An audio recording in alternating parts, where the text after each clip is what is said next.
The town of Vaimont, tucked in the Serbian countryside, looked like something carved out of an old nightmare.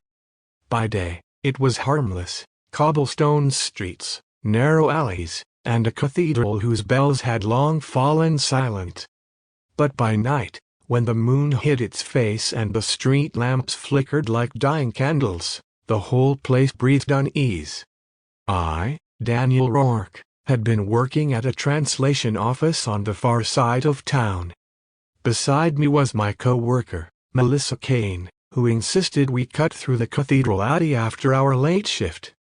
It was faster, she argued, and safer than walking around the dim streets where stray dogs sometimes roamed. The alley stretched like a throat between crumbling stone walls. Melissa hummed quietly to ease the tension. I tried to join in, though my voice cracked from the dry chill. The sound of our shoes brushing against scattered leaves echoed unnaturally loud, like someone, or something, was mimicking our steps. Vaimont was not a lively town at night.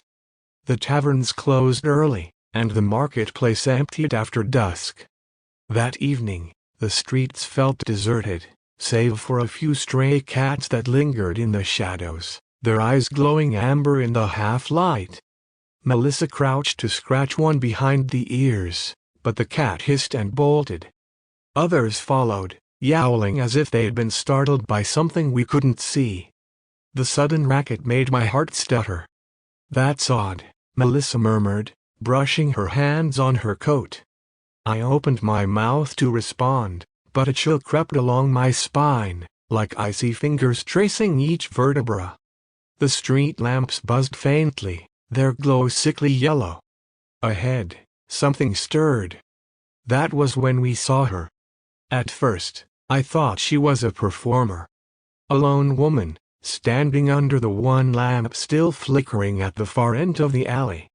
She moved as if caught in a dance, twirling slowly, her long skirt brushing the cobblestones. But her movements were wrong. They weren't graceful, nor elegant. They were sharp, jerking, like a puppet tugged by tangled strings. Each sway ended in a snap, each spin jutted too far, too sudden. Her clothes resembled traditional Serbian attire, though faded and dirt-stained. Her hair fell across her face, and what little I could see of her expression was empty. Her eyes caught the lamplight for just a moment, and the void I glimpsed there made my stomach clench. "Daniel," Melissa whispered, tugging at my sleeve. "Something's not right. We should turn back." I nodded, but my feet hesitated. The woman's dance had a pull, like gravity, dragging my gaze to her unnatural rhythm. We turned away and quickened our pace, the sound of our shoes suddenly frantic against the cobblestones. For a heartbeat, I thought we were safe, that she would remain under that broken lamp, twirling alone. But then, from behind us, came the sound of feet scraping stone. Quick, erratic. The woman was following. And her dance had become faster. We didn't run at first. At least, not the way instinct screamed at us to.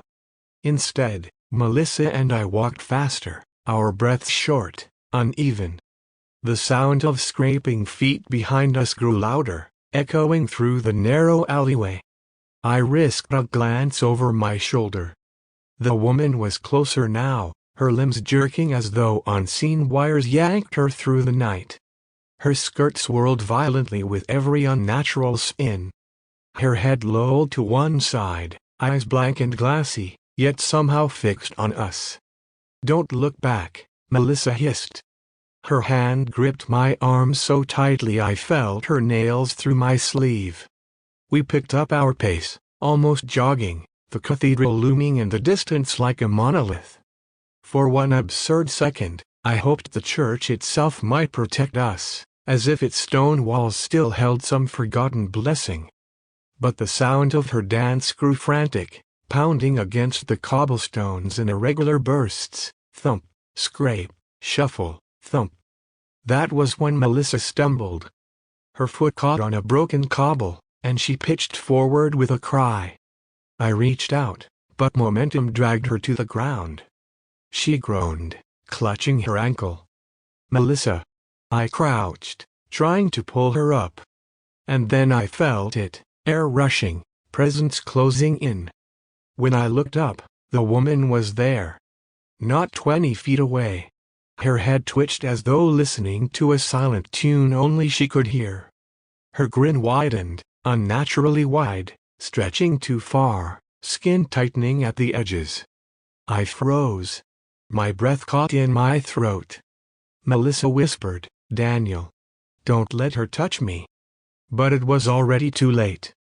The woman's arm jerked out, unnaturally long, her fingers stretched like claws. They dug into Melissa's shoulder with such force that Melissa screamed, thrashing against the grip. The air filled with the smell of iron. Blood. I lunged forward, shouting words I barely registered, curses, pleas, nonsense. Anything to distract the thing holding her. The woman's head snapped toward me in one convulsive motion.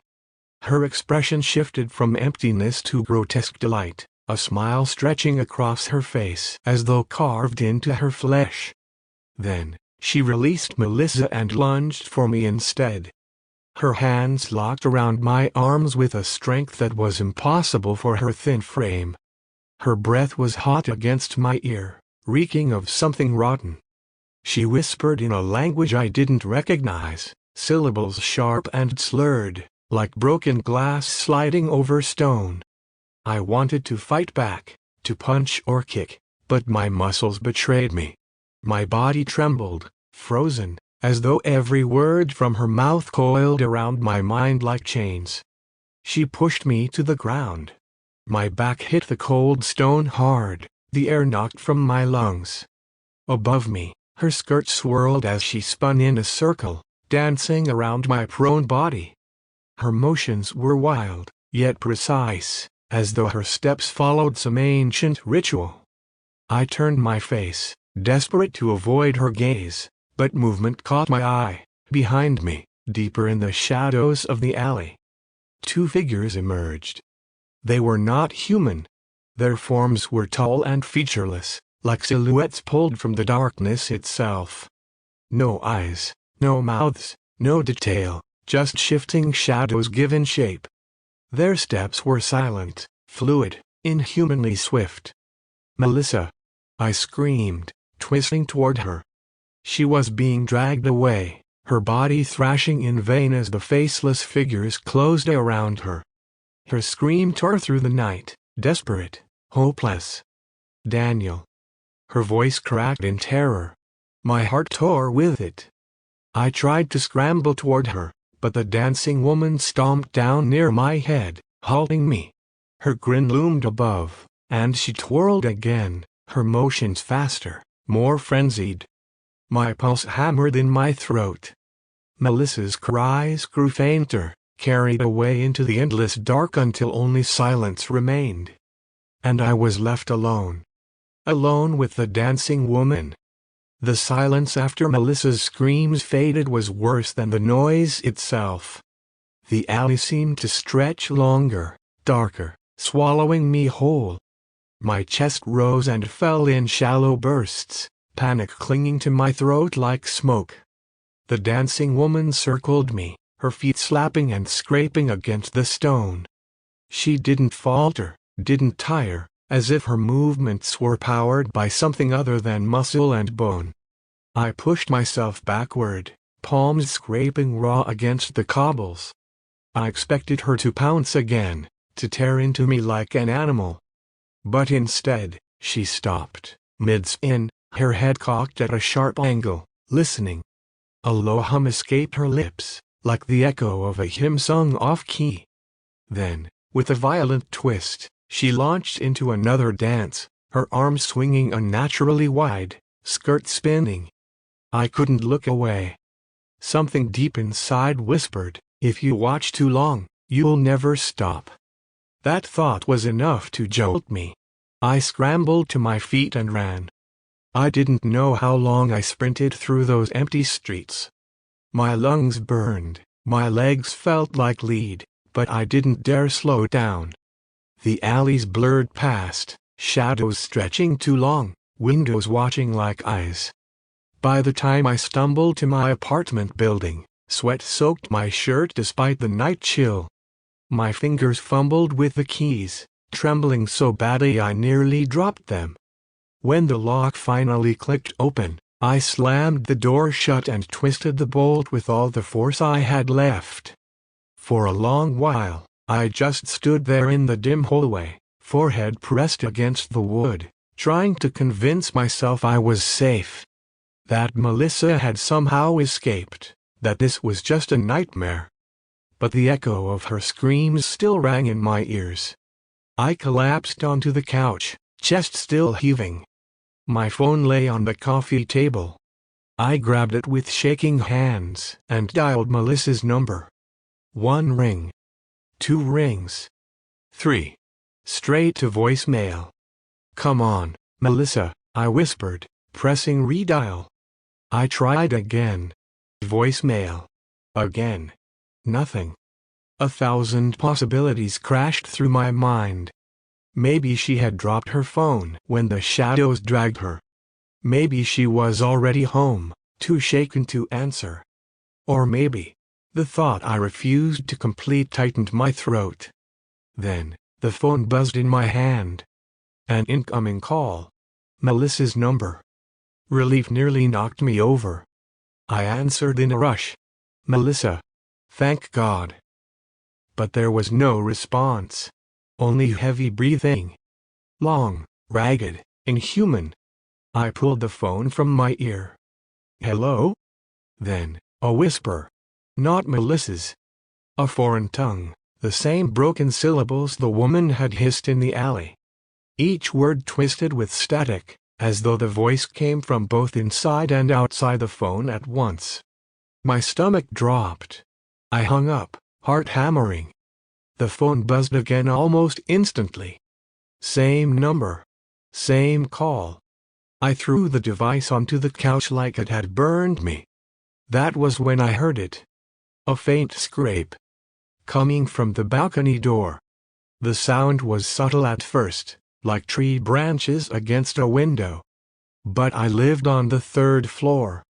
No tree reached that high. Slowly, unwillingly, I turned my head. And there she was. The dancing woman stood outside on my balcony, her form bathed in the faint glow of the street lamp below. One hand clutched a knife, its blade glinting red in the dim light. In the other, she held Melissa's head by the hair, dangling it like some grotesque trophy. My vision swam. I thought I might faint. She smiled, too wide, too sharp,